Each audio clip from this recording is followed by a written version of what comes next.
Okay,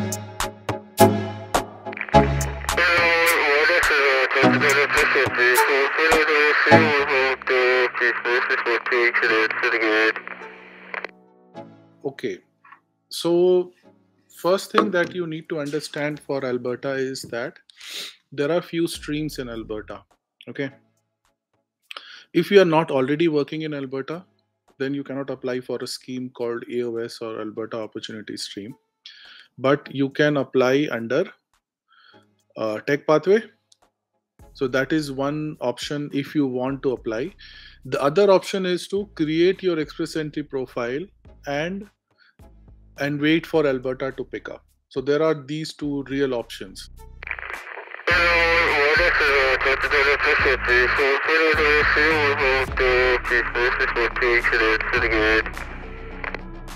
I'm sure that 2173 is very common of a NOC.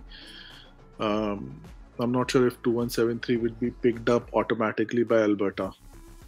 So it all depends. 2174, it's all similar, man. Like, I don't think 2173, 2174 will make a big difference. To be like, that is my opinion. I don't think that is a problem. NOC code is not a problem. It's just that if you have to wait for Alberta to pick it up, it can take time. Because then they will see what NOC is in demand at any particular point of time, and then they will kind of respond.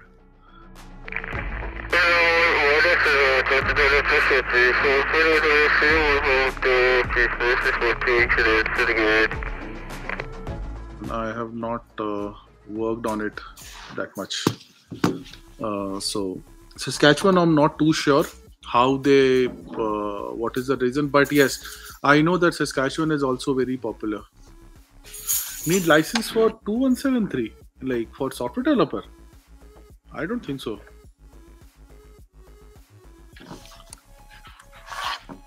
Software developer needs, let me check. That's something I came to know for the first time. Thanks, Gagan. Okay, so 2173 needs a license. Okay. It says 2173 and 2175. Okay, nice to know. Nice.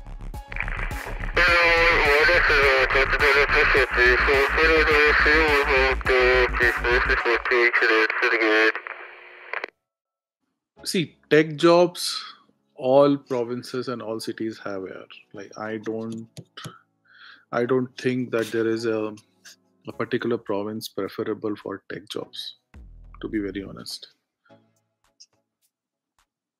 Like, Alberta is mostly oil and gas, but still here people say there are a lot of tech jobs. And tech means not just like IT. Tech means various kind of technologies. Okay.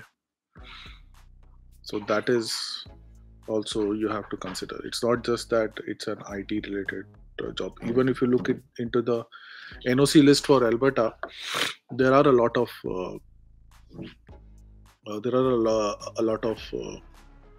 non-IT related jobs.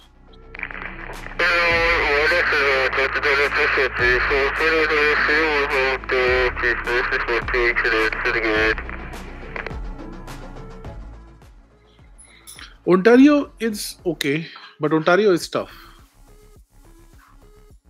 I would say I used to live in Ontario before coming to Alberta. So Ontario, I believe it's a bit rough. Not rough, like it's a bit tough.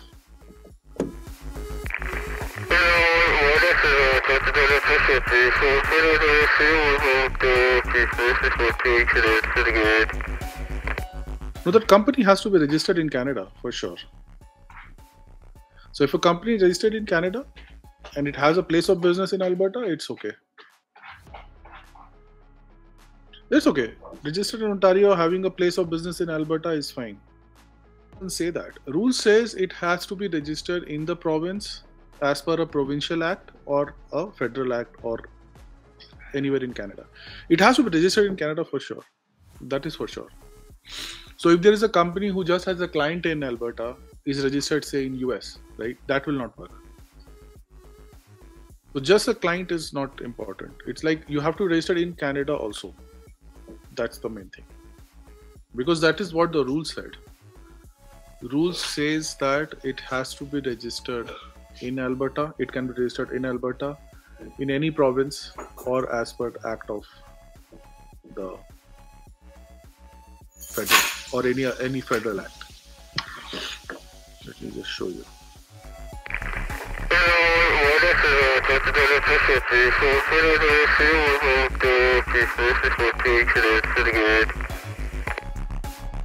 In finding a job, a trick, I would say it's a trick. Just be honest. I would say, yeah, just be honest and find a job. I would say if you are looking, the quickest thing is join a company in India which can transfer you to Canada under a closed work permit or any work permit, and that is the quickest way of coming here and kind of getting your leg in. So I wouldn't say it's a trick. I would say it's just being honest. And you also try other sites. Like there are many sites to find a job, like Indeed.com, Monster.com. There are multiple sites you can find. In LinkedIn, you can set a filter. I have seen that in LinkedIn, you can set a filter. And then it will alert you every time there is a job posted.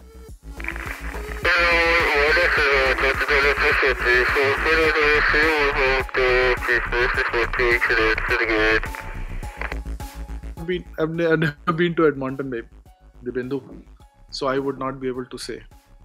But Calgary is good. Well, I like it. I live here, so yeah.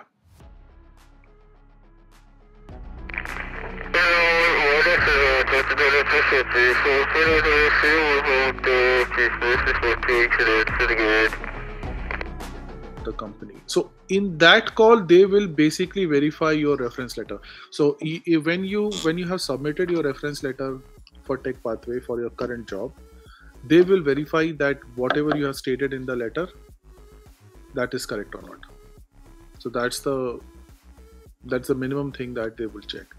Obviously, they will verify your name, position, place of work, and all those things. But main thing is, yes, they will, like for example, you claimed under 2173 or 2174 or 0213, any NOC code, right? So they will try and understand for a manager what kind of work you are doing and whether it is justifying your NOC.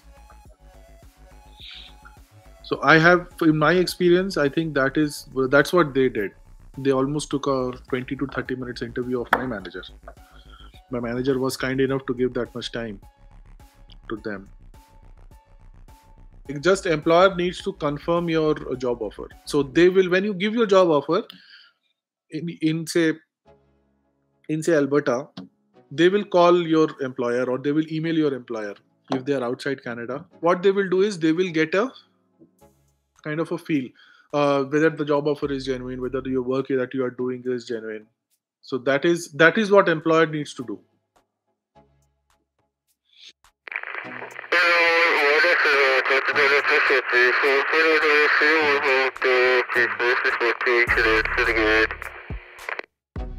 Okay, so this question of verification comes after you apply for Tech Pathway, and they will call your current manager only. As per my experience, I have seen that they have only called current managers. They don't call people randomly.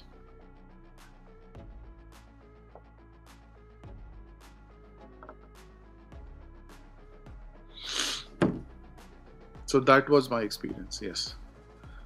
So once you apply, what they will do is they will look into the latest job offer letter or latest reference letter you have given, and then they will apply, and then they will call that manager.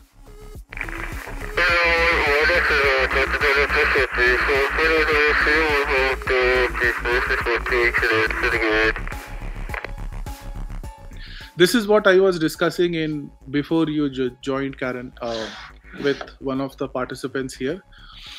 There are multiple avenues of finding a job in Canada. Obviously, LinkedIn, Monster.com, all those websites are useful.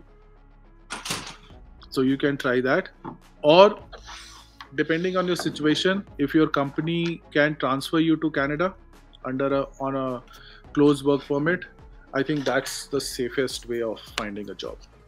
So I think that's one of the, obviously you have the restrictions of you cannot change jobs and you have the restrictions here, but that's one of the safest way of doing it, in my opinion. I came that way. There are many people here who came that way, gained experience, and then they applied for PR here. Arush.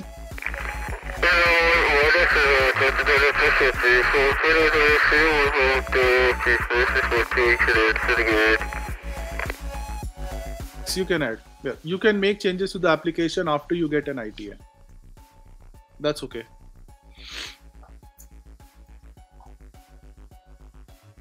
But before submitting your express entry profile. So you can add. You will lose few points once you add a spouse, because adding a spouse would mean you lose on an average up to 40 points. So if you add at any point of time, they will recalculate your score. So that is how they do it. But I would say when you're doing PNP application, include your spouse in the PNP application at least. Add spouse and kids to PNP application. It's basically your individual application, but you can always add them. Can I make the profile without my spouse?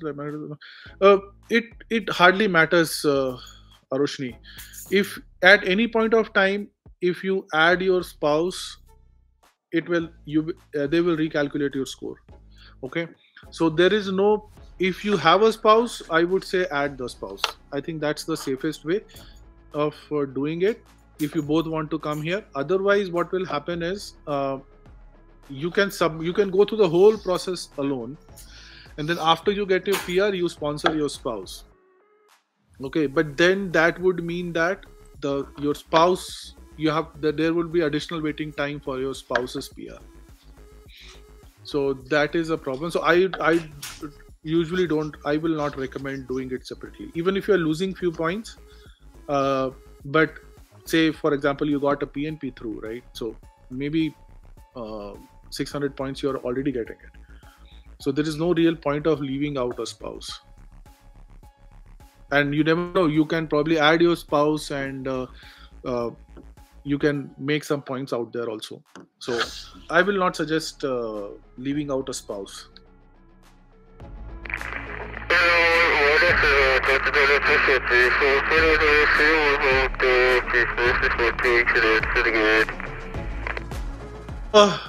That's a big blanket question of all PNP.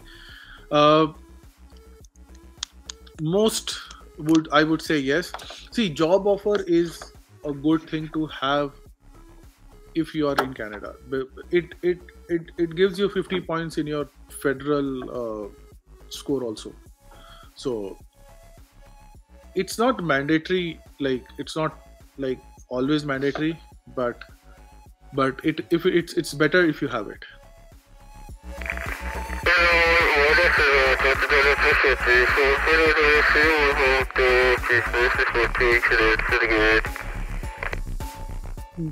Asking two questions, Arushni. Spouse I already answered. You can always add spouse before you submit your federal application, right? So after nomination, before application, yeah, you can always add that, because nomination is for you. Nomination is not for your spouse. Okay. And the second question is, I would like to apply Ainp normal pathway, but no, there is no normal pathway. So I have a video there in my playlist. So under Ainp or Aaip now, there is a General Express entry stream. Okay. Under that General Express entry stream, there is a sub stream called a Tech pathway. Now, under Tech pathway, Alberta is giving you an option to apply. Okay. Under General Express entry stream, there is no way to apply. You can just you can just create your profile. If your profile has more than 300 points, if your profile is less than has more than 3 months of expiry, they can pick up your profile. But that is not an application process, right? So if you want to apply to Ainp, there are only few streams that are available. One is AOS, but if you are outside Canada, you cannot apply under AOS. You can apply under tech pathway, but on a tech pathway they have additional conditions of application, like you need a job offer. So there is no normal pathway, I would say. So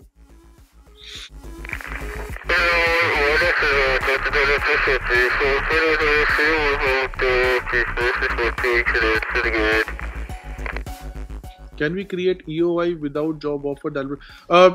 You can create a EOI, but in that EOI there is a question which they will ask is, do you have a job offer? So as soon as you submit your EOI, right, there is a question whether you have a job offer. You will have to say yes or no, and if you say no there, you will not get a NOI. So there is no point, Gagan, to be honest. There is no point of doing a EOI without a job offer. And how that will impact is basically you will not go to the next step of NOI.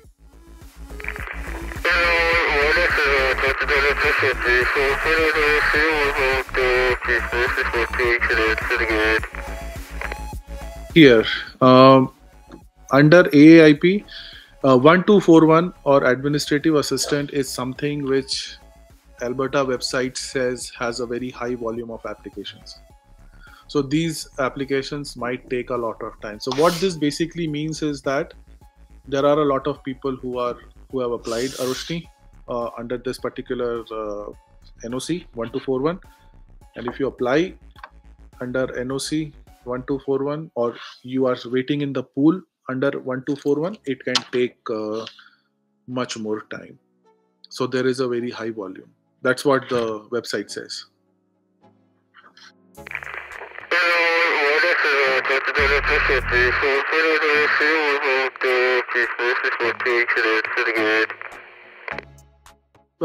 Once you have the job offer, you will create a EOI. EOI is free of cost. Okay, you will create a EOI. After you create a EOI, after you give all your details, what will happen is Alberta will send you a NOI. When you respond to that NOI, you will have to pay $500 Canadian dollars for their nomination. Okay, then they will take their time, review all your documents, and then come back with your nominations. So that's $500 for Alberta nomination. So if you're looking for, say, Alberta nomination, the total cost is only $500. And then obviously federal is a different fees. Once you get your ITA, you will have to apply for your federal express entry. It's only you. Like as I told you, nomination is only for you. Nomination is not for a family. Okay, so it's only one application. In one application, your name will be there, and then you will get a nomination. So it's only one application. And 500 CAD is only for Alberta. So only for them to check your application. It's kind of a premium processing, where you are kind of giving up money to have a look at your profile.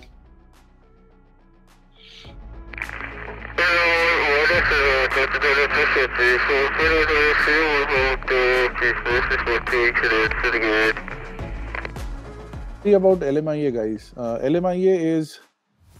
LMIA is something that your employer will file. Okay, you don't have to worry about LMIA. There are many jobs that doesn't need LMIA.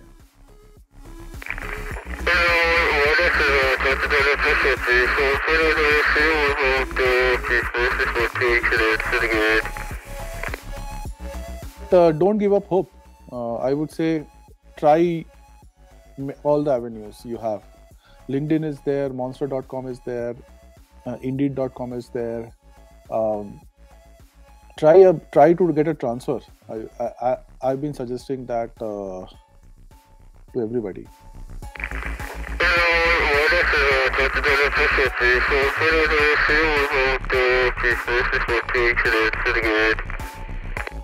Your NOC code have to match with your degree?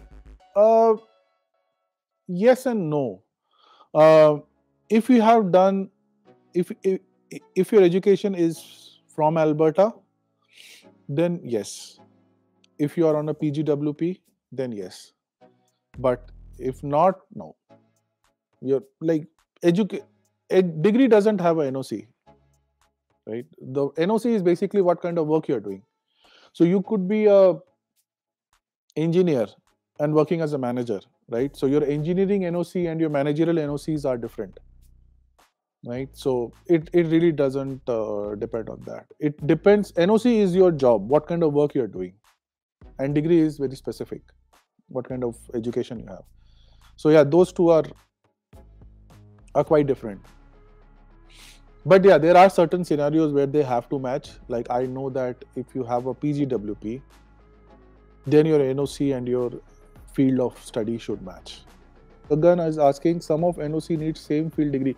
Not some NOC, some kind of work permit. So for example, if you are saying that you are working in Canada on PGWP, okay, so then what they will say is that if you are studying in Canada, then they need same degree and same NOC. So it doesn't depend on NOC. It depends on what kind of work you're doing. If you are working as a graphic designer, like in your current job, and if your employer is okay with giving you a job with that, yeah, it could be fine. To land a job of a graphic designer with your communication degrees, yeah, all the power to you. Nobody is going to question that. I'm an accountant by profession, but I'm a manager. I'm now a project manager. So it's totally different. I'm in IT right now, so it's totally different.